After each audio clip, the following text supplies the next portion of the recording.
Do'stlar, hammaga assalomu alaykum. Zarbdor tumani eski bozorimizda barakali go'sht do'koni Dilshod akamizniki. Bilganlar biladi, bilmaganlar uchun manzilni oxirida tushuntirib o'taman.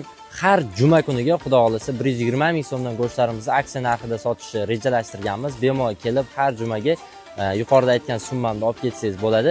Endi esa video jarayonida ko'rsangiz bo'ladi qanaqa sifatli go'shtlar borligini.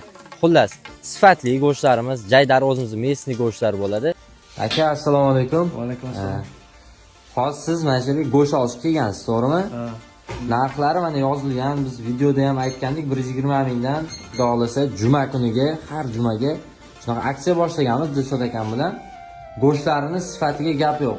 Oldindan olib turasizmi go'shtlarni? Ha, posten har doim muntazam kelib turamiz bu postaxonaga.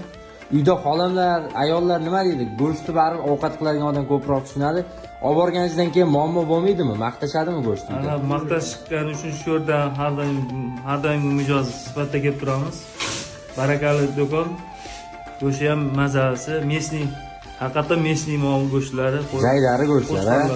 Muammo yo'q, ha? Ha, muammo yo'q. Qishda endi asosan ko'proq go'sht yeyish kerak. Mana shu yerda tavsiya berasizmi? Shunday sizlar ham hamma kelib o'zlaringiz kelingizlar, guvoh bo'lasizlar. Demak, manzilimiz jigarlar. Hammamiz bilamiz, eski bozorimizda mana shu yo'lak bor. Bu tomon bozor orqasiga chiqib ketadi. Mana shu yo'lakdan kelganimizda guruchchilarni bilamiz, mana shu yerdan shuna burilamiz. Kelganingizda bemalol ko'rsangiz bo'ladi. Barakali go'sht do'koni. O'zi kichkinagina bo'lsa ham nomiga mos, haqiqatan barakali, sifatli go'shtlar xalqimizga taqdim etiladi. Xullas do'stlar, shunda ham tushunmagan bo'lsangiz, bemalol bozordagi hammadan so'rasangiz bo'ladi. Dilshod akani qassobxonasi qayerda? Barakali go'sht do'koni, mana shu sapojniklari oldida.